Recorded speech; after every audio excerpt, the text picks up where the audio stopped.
Grécia Antiga. Religião e filosofia. Religião grega. Os gregos eram politeístas, ou seja, acreditavam na existência de vários deuses. A mitologia grega é muito rica e suas histórias são recheadas de deuses, titãs e heróis. Os deuses gregos possuíam características humanas. Casavam, tinham filhos, rivalizavam entre eles. A mitologia grega tem início com o deus Caos, que deu origem a Gaia, a Terra, e a Urano, o céu. Da união entre Gaia e Urano nasceram os 12 titãs: Oceano, um titã das águas; Ceos, um titã da inteligência; Crio, titã do frio; Hipérion, titã dos astros; Jápeto, titã da morte violenta; Teia, uma titânide da luminosidade; Reia, esposa de Cronos e mãe dos deuses; Temis, guardiã dos juramentos e da lei; Mnemosine, titânide da memória; Febe, titânide das profecias; Tétis, mãe das Oceânides; Cronos, titã do tempo. A mitologia conta que Cronos castrou seu próprio pai, Urano, que profetizou que Cronos também seria castrado por um de seus filhos. Cronos então devora os próprios filhos, mas um deles foi salvo, Zeus, que foi educado por Gaia. Quando adulto, Zeus obteve o poder sobre os raios e libertou os irmãos da barriga de Cronos.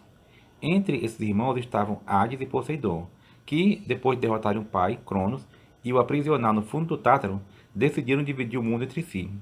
Zeus ficou com o Olimpo, Poseidon com os mares, e Hades com o mundo inferior, o Tártaro. Surgiram então os 12 deuses olímpicos: Zeus, deus dos trovões; Hera, deus do casamento; Poseidon, deus dos mares; Atena, deus da sabedoria; Ares, deus da guerra; Apolo, deus da cura e das profecias; Afrodite, deusa do amor; Hefesto, deus dos metais; Deméter, deus da agricultura; Hermes, deus dos mensageiros; Artemis, deusa da caça; Dionísio, deus do vinho. Alguns titãs tiveram importância na mitologia, como por exemplo Prometeu, que roubou o fogo dos deuses e deu aos humanos. Por isso foi condenado a ficar preso no alto de uma montanha, onde todos os dias um abutre vinha comer seu fígado. Além dos deuses e titãs, os gregos acreditavam em semideuses, ou heróis, que eram mortais, mas fizeram feitos extraordinários. Os mais importantes foram Jasão, que conseguiu o velo de ouro; Aquiles, herói da guerra de Troia, que tinha um corpo indestrutível, exceto no calcanhar; Perseu, que matou a Medusa para derrotar um titã do mar; Teseu, que matou o Minotauro; Édipo, que venceu o enigma da Esfinge; Hércules, que realizou 12 trabalhos; matou o leão de Nemeia; matou a hidra de Lerna; alcançou correndo a costa de Serinéia; capturou o javali de Erimanto; limpou o curral do rei Alges; matou os monstros do lago Estínfalo; capturou o touro de Creta; castigou Diomedes, rei da Trácia; obteve o cinturão de Hipólita, rainha das Amazonas; matou o gigante Gerião; colheu os pomos de ouro do jardim das Hespérides; capturou Cérbero, o cão de 3 cabeças do Tártaro. Filosofia grega. Mas o pensamento mítico não era suficiente para explicar o mundo. Por volta do século VI a.C., surgiu entre os gregos uma nova forma de pensamento que rompia com os mitos: a filosofia. Os primeiros filósofos queriam explicar a origem do universo em bases racionais. Essa preocupação com a origem do universo é chamada de cosmologia, onde cosmos significa mundo e logia significa estudo. Período pré-socrático, séculos 6 e 5 a.C.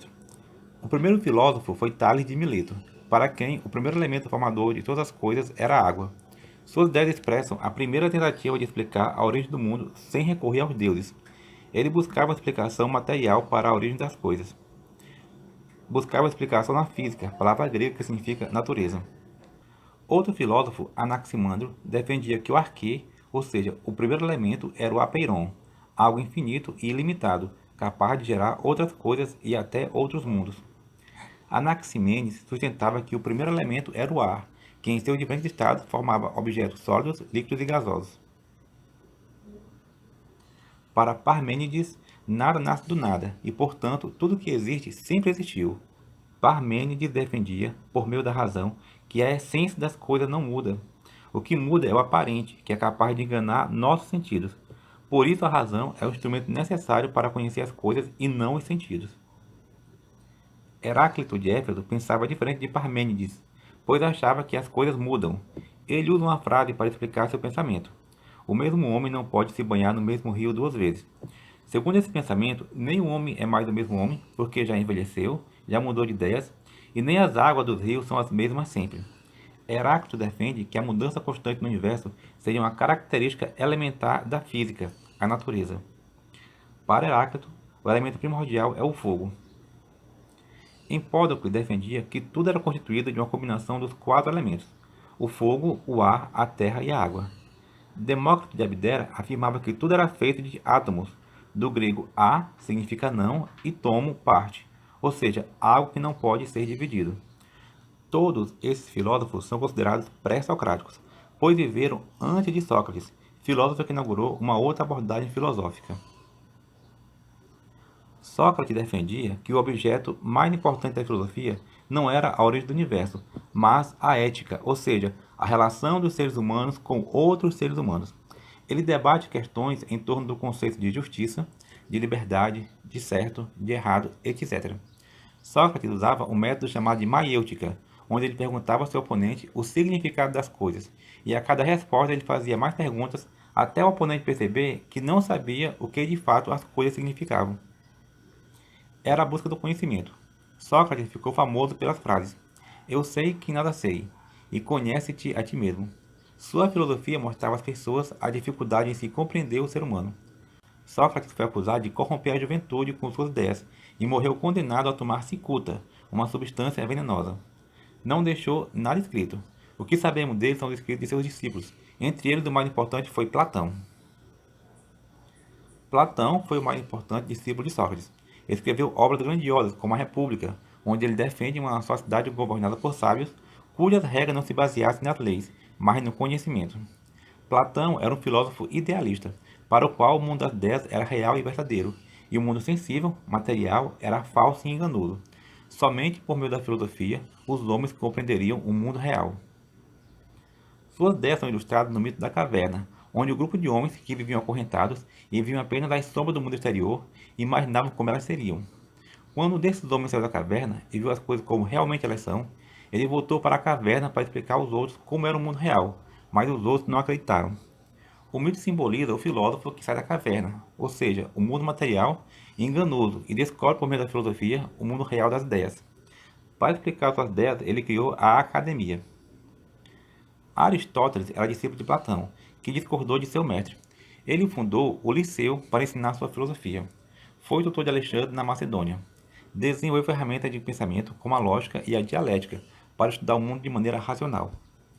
Aristóteles discordava de Platão em relação ao mundo das ideias. Para Platão, nosso conhecimento é inato, ou seja, já está em nós quando nascemos. O papel da filosofia é de nos fazer recordar do conhecimento real do mundo das ideias. Aristóteles defendia que o conhecimento verdadeiro viria da observação do mundo sensível, material, e que não existe diferença entre conhecimento sensível e intelectual, pois um é continuação do outro. Período helenístico, do século IV a.C. a 5 d.C. Após Aristóteles, a filosofia grega atravessa o período helenístico, caracterizado pela fusão da cultura grega com a cultura dos povos orientais. A filosofia aprofundou discussões em torno da ética, dessa vez com a visão cosmopolita, ou seja, ampliar a visão de mundo não restringindo-se mais aos gregos como era durante a filosofia clássica.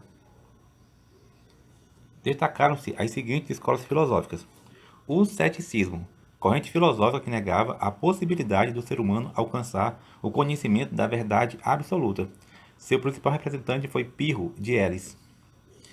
Epicurismo, corrente filosófica desenvolvida por Epicuro, que defendia a busca do prazer e o afastamento da dor na busca pela felicidade.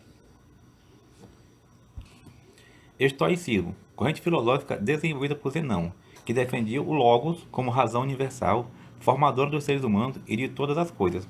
Os seres humanos poderiam participar dessa razão universal, pois são dotados de razão e vontade. O cinismo era uma corrente filosófica cujo maior representante foi Diógenes.